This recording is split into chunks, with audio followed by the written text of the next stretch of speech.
Au nom de Dieu, le clément, le miséricordieux, par essence et par excellence, que la paix et les bénédictions de Dieu soient sur lui, ainsi que sa famille, ses compagnons, chers frères et sœurs. Je vous salue avec le salut de l'islam, et le salut de l'islam, assalamu alaykum wa rahmatullah. Dans ce sermon, c'est une continuité de grands thèmes sur l'heureuse fin, la bonne clôture. Et parmi les outils pour arriver à ce stade-ci, il faut concourir la course au bien. Aujourd'hui, spécialement, on va parler de la première course que les musulmans et les musulmanes doivent courir, c'est entretenir la mosquée. Et bien sûr, entretenir la mosquée, pas seulement on a besoin des hommes, mais on a aussi besoin d'argent pour financer, pour entretenir, pour racheter, pour rénover la mosquée. La mosquée, il a un rôle extrêmement important. La première chose que le prophète sallallahu alayhi wa sallam, quand il est arrivé à Médine, qu'est-ce qu'il a fait? Il construisit une mosquée pour réunir les musulmans, pour résoudre les problèmes des musulmans, pour enseigner, pour apprendre l'islam aux musulmans. Et donc le rôle de la mosquée est un rôle primordial pour les musulmans et les musulmanes. Donc Allah subhanahu wa ta'ala, il nous a dit de rivaliser dans le bien et d'utiliser notre argent, que cet argent-là doit être acquis d'une façon convenable, d'une façon halal, permise, et de l'investir dans le bien aussi, car Allah subhanahu wa ta'ala, il va nous juger sur cet argent, parce que l'argent appartient à Allah. Et nous sommes seulement des usufruitiers et nous devons absolument l'utiliser dans la bonne voie et assujettir nos passions à l'éthique islamique. Allah subhanahu wa ta'ala, il a dit, et toi, et sur toi, Muhammad, nous avons fait descendre le livre avec la vérité pour confirmer le livre qui était là avant lui et pour prévoir sur lui, juge donc parmi eux d'après ce qu'Allah a fait descendre, ne suit pas leur passion, loin de la vérité qui t'est venue. À chacun de vous nous assigne une législation et un plan à suivre. Si Allah avait voulu, certes il aurait fait de vous une seule communauté, mais il veut vous éprouver en ce qu'il vous donne, concurrencer, rivaliser dans les bonnes œuvres. C'est vers Allah que c'est votre retour. Alors il vous informera de ce qu'en quoi vous divergez.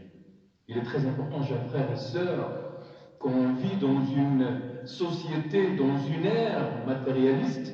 Les gens courent pour acheter un immeuble, pour acheter une maison, pour que leur compte doit être fourni. On court pour le matériel, pour qu'on soit, pour dire aux gens que nous sommes riches.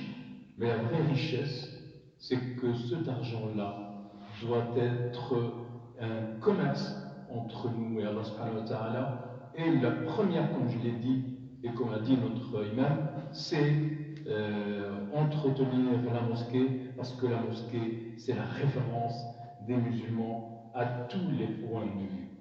Et donc, chers frères et sœurs, notre objectif principal et même capital, c'est qu'on doit ordonner le bien et proscrire le mal et inviter les gens à ce bien et à ces vertus de l'islam. Comme dit le prophète Mohammed sallallahu alayhi wa sallam dans une invocation, dans une invocation, il dit: oh mon Seigneur, je te demande de faire les bonnes œuvres et de les délaisser les mauvaises et aimer les pauvres. Regardez le prophète sallallahu alayhi wa sallam, qu'est-ce qu'il nous apprend?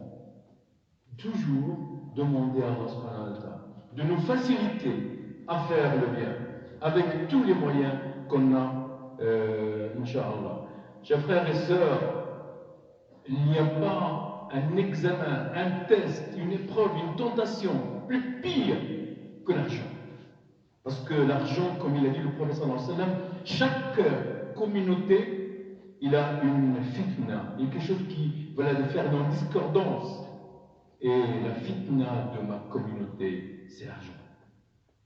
Le prophète Mohammed sallallahu alayhi wa sallam, il a dit dans un autre hadith: oh mon Seigneur, je ne crains pas pour vous la pauvreté, mais je crains pour vous que vous allez concurrencer, que vous allez rentrer dans la vie matérielle. Il va vous absorber comme il a absorbé les communautés qui nous ont précédés. Rivaliser, si vous rivalisez dans ça, vous allez perdre comme il a perdu les autres communautés. Chers frères et sœurs, nous devons à tout prix purifier notre argent, purifier nos égos. L'argent, il faut le purifier d'une façon halal. Il y a des moyens, il y a les aumônes, il y a la zakat. Donc tout ce qui va purifier nos égos et notre avarice, notre argent, et essayer de répandre le bien, les vertus dans notre société.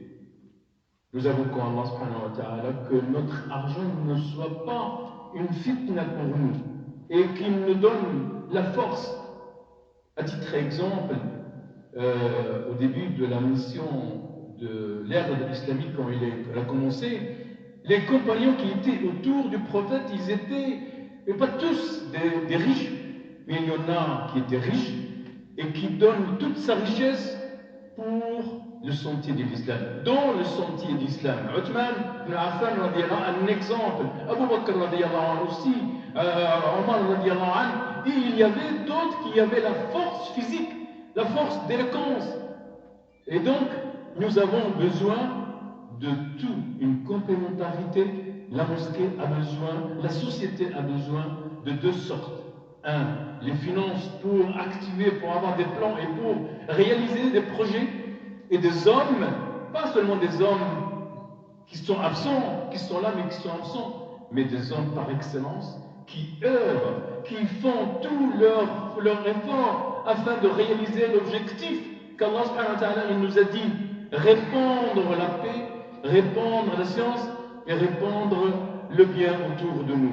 Et donc il est essentiel qu'à ce moment-là, à cette ère-là, les gens ils sont omnibulés par les outils informatiques et technologiques et moyens des réseaux, et ils écoutent que des choses qui nous les font éloigner d'Allah subhanahu wa ta'ala, mais il y a aussi des sciences où Allah subhanahu wa ta'ala il va nous rendre proches d'Allah subhanahu wa ta'ala. Donc, enfin, nous avons qu'Allah subhanahu wa ta'ala qui nous donne cette force, qui est une force mentale, qui est une force de dépenser pour le bien et pour servir cette religion, parce que c'est un grand bienfait d'avoir une religion. Il est l'audient et celui qui exauce nos invocations. Avant que je termine, puisque nous rentrons dans, j'appellerai moi la pratique, nos frères de la mosquée An-Nour de Anse, ils sont venus aujourd'hui pour que vous les aidiez à réaliser le projet. C'est une mosquée, et donc la mosquée n'appartient pas à une ethnie bien déterminée, ni il n'appartient pas à un État, il appartient à Allah subhanahu wa ta'ala. Innal masajida lillahi. Les mosquées appartiennent à Allah. Nous avons le devoir de les financer en fonction de nos besoins, de nos compétences, de nos acquisitions, afin de réaliser cet objectif tant voulu par Allah subhanahu wa ta'ala. Wa astaghfirullah li wa lakum wa li jami'il muslimin. Assalamu alaykum wa rahmatullah.